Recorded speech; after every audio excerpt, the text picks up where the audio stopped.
The Eversolo Master Edition DMP-A6 is a network player and DAC that can function as a digital preamp and even as a NAS. The large LCD screen shows a great looking user interface or a set of modulation meters.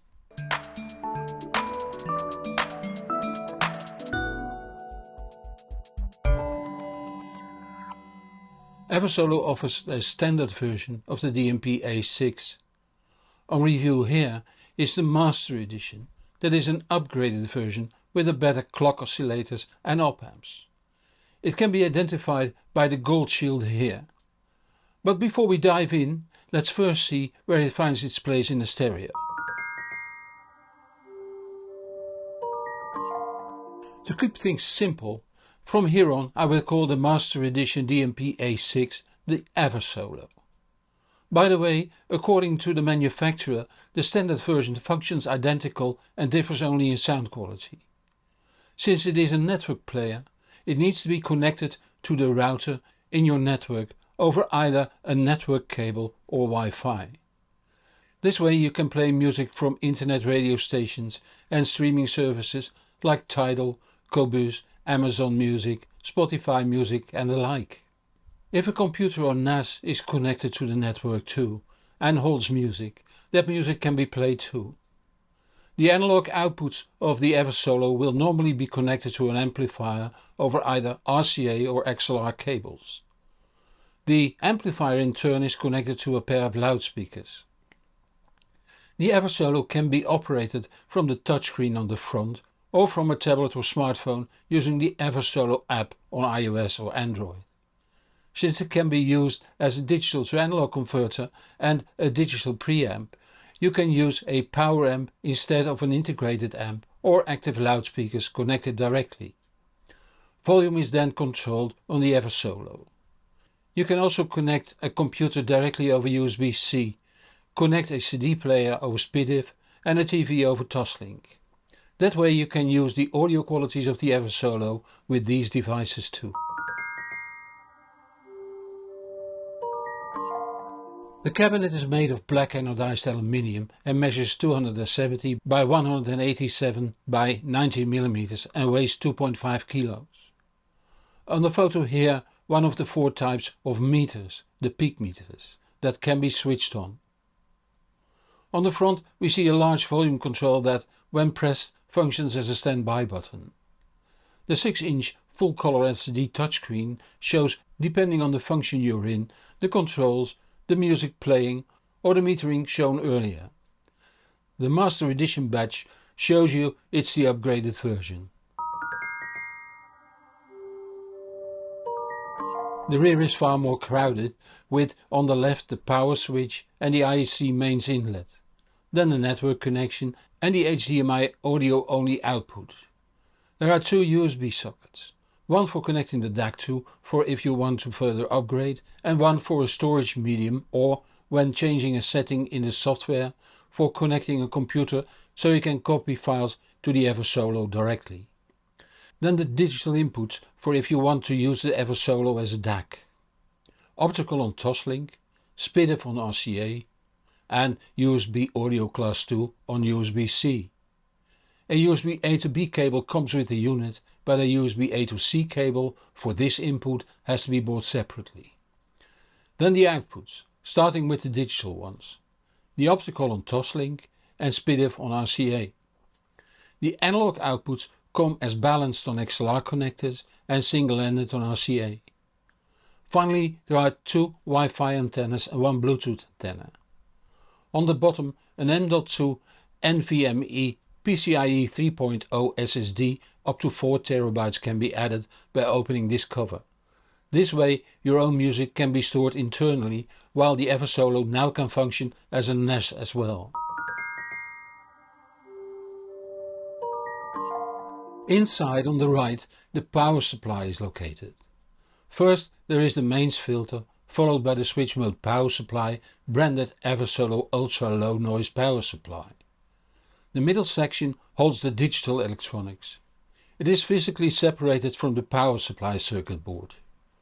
This part does the digital inputs and outputs plus the FN-Link Wi-Fi module and the Qualcomm Bluetooth 5 module that support SBC, AAC, ATP-X, ATP-XLL, ATP-X HD and LDAC high definition transmission codecs. An audio processor chip does the MQA decoding and rendering, while a third generation XMOS XU316 does the USB interfacing. Below this cooling profile, I assume this piggyback circuit board holds the streaming engine. It runs on a quad-core ARM Cortex-A55 processor that works with 4GB DDR RAM and 32GB of eMMC system disk. The AccuSilicon femtosecond clock oscillators are one of the upgrades from the standard model. The analog section is on the same circuit board but is galvanically separated from the digital section. This is the circuitry around the two ES9038Q2M DAC chips, one per channel. The balanced outputs are kept balanced using the ultra-low noise OPA1612 op-amps, another upgrade from the standard model that uses OPA1642s. The balanced signal is sent to the XLRs directly and via another op-amp to the single-ended outputs.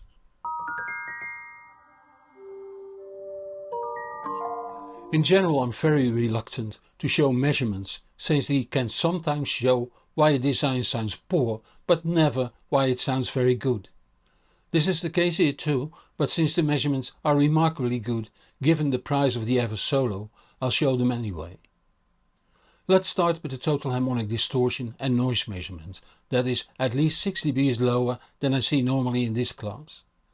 The odd harmonics are dominant, but the highest one at 3 kHz still is very low at -120 dB under the maximum output of 2.55 volts. Then the linearity. This measures if a given level in the digital domain is produced at the same level on the analog outputs. So if a -70 dBFS signal in the digital domain produces a signal 70 dB below the 2.5 volts output it produces as a maximum. Up till now I normally measured down to -130 dB. For the Eversolo I changed that to -150 dB. The green line shows the digital versus analog signal level on the left scale. The red line the deviation from the optimum on the right scale.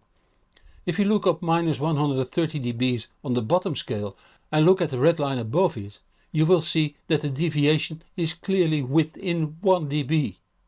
Since the ES9038 DAC chips are low bit converters, it means that the jitter at the DAC must be very low.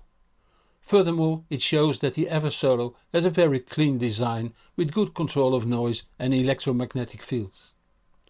When we look at the intermodulation distortion versus amplitude according to CCIF, we see again very good results. Still, the ears must decide how well the sound quality is. But let's first see how the Eversolo is in use.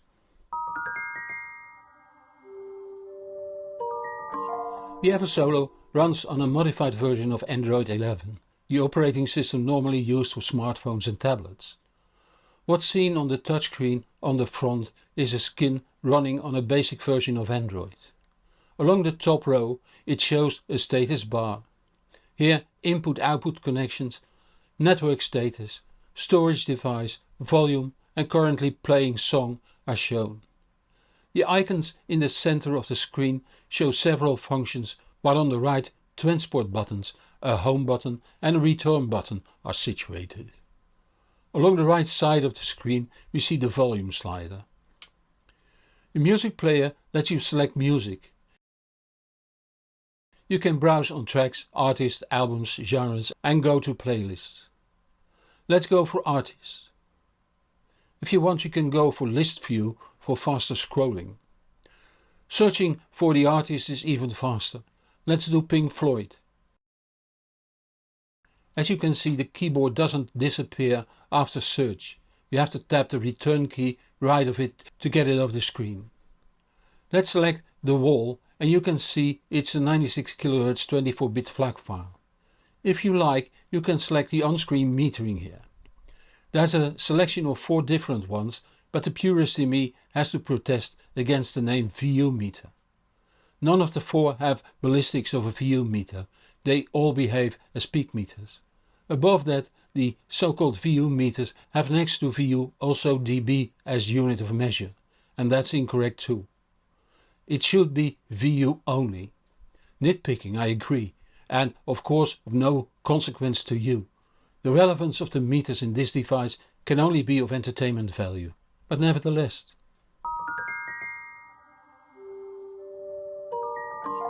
Back to the review. The music you have seen up till now was on the external SSD drive, a 2TB Samsung T7. But you could alternatively mount an M.2 SSD in the bottom of the Eversolo and it then works even faster. The M.2 SSDs are available up to 4TB and cost around €200. Don't buy the fastest one, the slowest one is already fast enough. Let's go back to the main menu. The streaming menu gives access to the streaming services. Tidal, Qobuz and Hi-Res Audio show up first, but others show up when scrolling down, including apps for internet radio. Further down we see music cloud drivers and at the bottom instructions on how to connect to several services. Files let you access storage on the Eversolo, external storage and network storage. Let's see how to access music on my Synology server. It's simply tapping on SMB since I use the Samba protocol. Tap the Syn 8 to select the NAS, then the music volume and select music to play. In the DSD folder I select 10cc, select the album and tap on I'm not in love. It starts playing right away while showing the file details. Source is used to select input and output. Along the top row the inputs, below it the outputs. Remarkable is that only one output can be used at the same time with the exception of the analog outputs that can be used simultaneously. Not really a problem, but worth noting. Apps open a menu where you can add, delete or reset apps. For instance, if you don't use Apple Music, you can easily remove it by holding it instead of tapping. If you tap, you open the app. The settings menu, in the option Audio XLR RCA output, you can choose from 7 different reconstruction filters. The differences in sound quality are minute, although on the scope they look drastically different. For the listening test I chose slow roll-off linear, but more for a theoretical argument or short ringing than for sound reasons. Pun intended. In the same menu you can also set the startup volume for when you have a power amp or active speakers connected. Also the volume steps can be set between 0.5 to 3 dBs. I skip the display and network menus for they are obvious. In general you can set a language and the options are vast. There are even multiple English versions like Canadian, Australian, Indian, US, XC, whatever that may be, and English. Many other world languages are present, even Dutch, Nederlands in Dutch. The other settings are self-explanatory. For reasons I don't understand you can leave this user interface, or skin if you like, and use a simpler one, as seen here. It gives the same options in every menu for as far as I can see. This option is not available in the user interface on the touchscreen. Cast brings you to the normal user interface.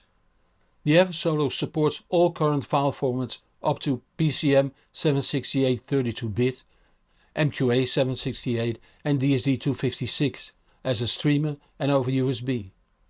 Toslink and SPDIF are by standard limited to 192 kHz 24-bit. Over the network it supports DLNA, SMB, NSF and is room ready. Apps are available for Android and iOS.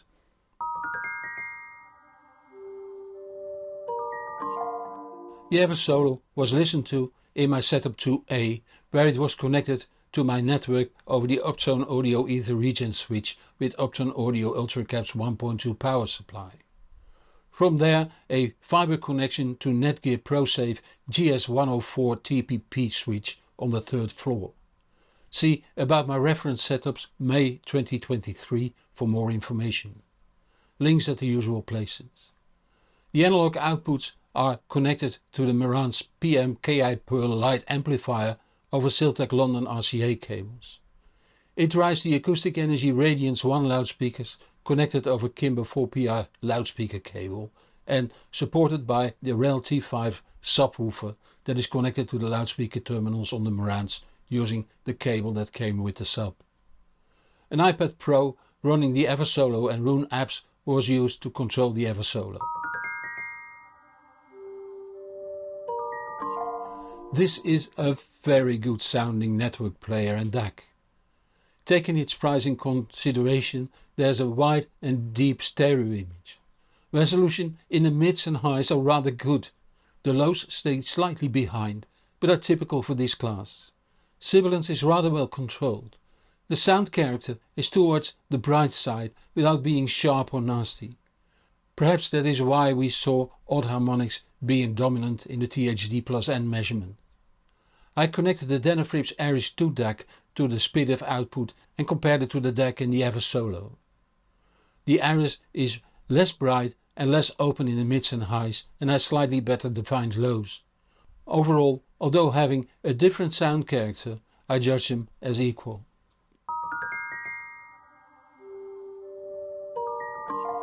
The user interface has a very short learning curve. In the app you might be confused by the two versions of UI, but as soon as you ignore the lower level one, it's all very easy. Use the setup wizard and all is set up quickly. It's quite a looker with its nice 6-inch touchscreen. But most of all, it's very good sounding given its price. About the same as the Denafrips, meaning that the €1,299 Streamer DAC and preamp sounds about the same as the €1,115 DAC only that was my reference in this price category up till now. Which brings me to the end of this video. As usual, there will be a new video next Friday at 5 PM Central European Time. If you don't want to miss that, subscribe to my channel or follow me on the social media so you will be informed when new videos are out. Help me reach even more people by giving this video a thumb up or link to this video on the social media. It is much appreciated. Many thanks to those viewers that support this channel financially. It keeps me independent and lets me improve the channel further. If that makes you feel like supporting my work too, the links are in the comments below this video on YouTube. I am Hans Beekhuizen, thank you for watching and see you in the next show or on the hbproject.com. And whatever you do, enjoy the music.